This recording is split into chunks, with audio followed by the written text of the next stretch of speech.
Hi, this is Tom with Life 4.0. This is going to be our last video of our Boat Anchoring 101 series. Today I'm going to talk to you about the anchors themselves, what options are out there for purchasing anchors, how the different anchors perform, and some of the things you might want to consider when buying an anchor. I'll just say at the outset that anchors are kind of like religion to boat owners. If you're not passionate about your anchor already, you will be soon.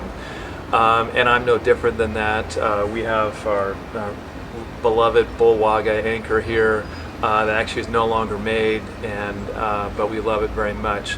But I'm going to give you as much as I can an agnostic review of anchors themselves. We talked a bit in the other videos about how different anchors set in the sand and otherwise, and I've got some underwater footage I'm going to share with you today as well.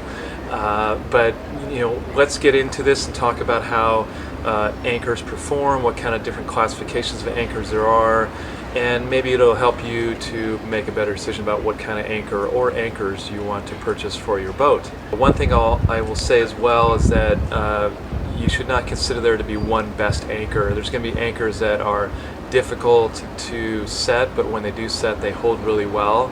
There are other anchors that may work a little bit better in weeds and rock, but really frankly no anchor really works too well in that.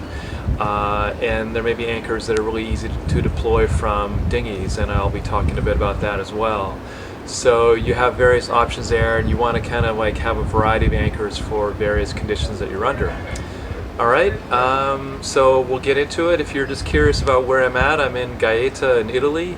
Behind me is the U.S. Navy ship, the Mount Whitney.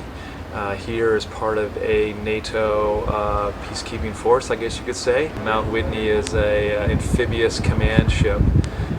So even though we're in Italy here, we see still a fair number of Americans walking around Gaeta and a lot of American influence here. So let's go ahead and dive in and find out more about anchors.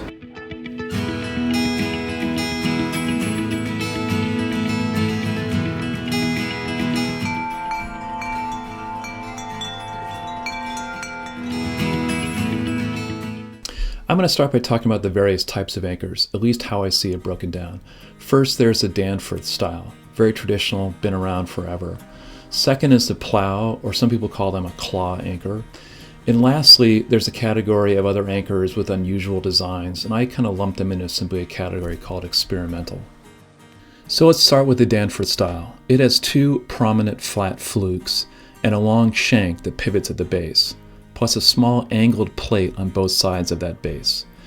This small base plate plays a very important role. When the anchor lays flat on the seafloor, upward pressure against that plate causes a corresponding downward pressure on the pointy end of the flukes.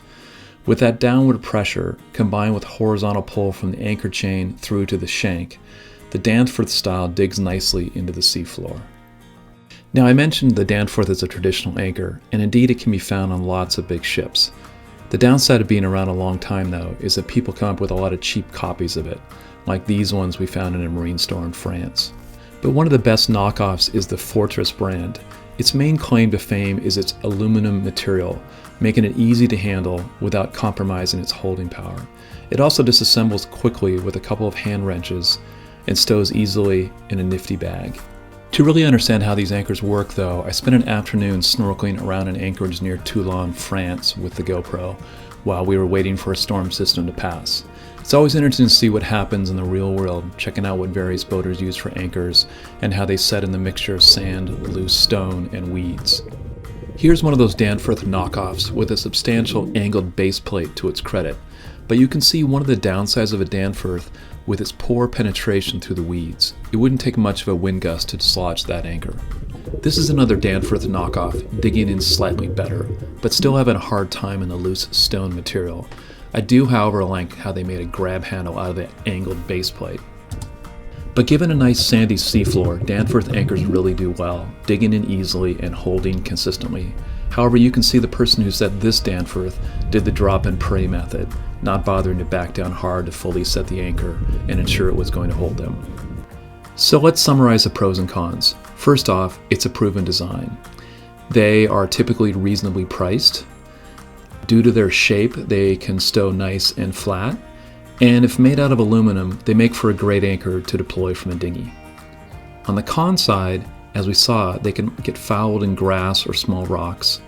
They generally speaking have less holding power than other anchors, and you have to watch out for poorly made knockoffs. Let's move on to the plow style anchors. Whenever I see these anchors, I can't help but think of the plowshares used on old farms, driven by an early American settler, but I digress. This category was made popular early on by the CQR anchor. It had a distinctive pivot point just above the blade, but this ended up proving to be its downfall.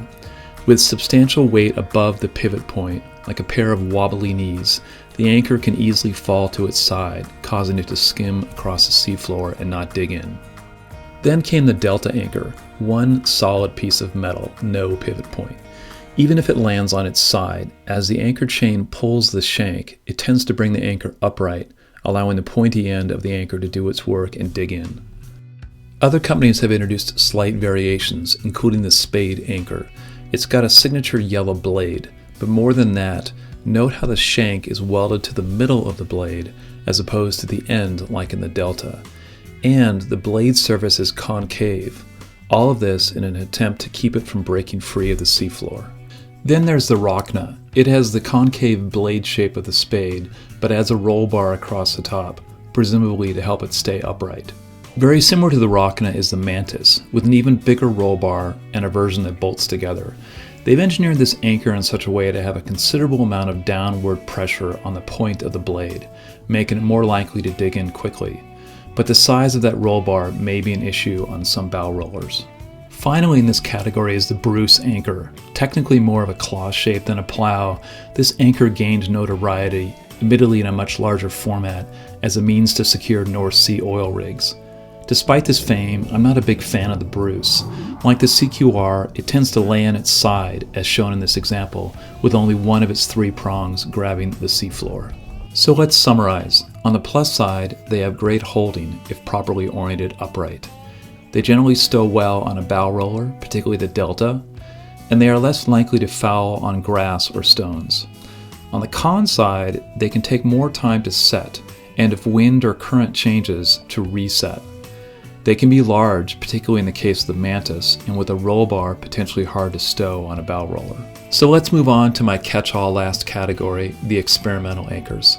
This is a motley crew with their ranks continuing to grow, like the Mooloolaba from Australia, the box anchor that looks like it could double as a medieval torture device, the Hurricane, which looks like the result of a romantic night between the dandy Danforth and the randy Rockna, this four-pronged affair conceived in a time of tight tariffs on steel, and finally our hometown favorite on Zeros, the Bullwagga.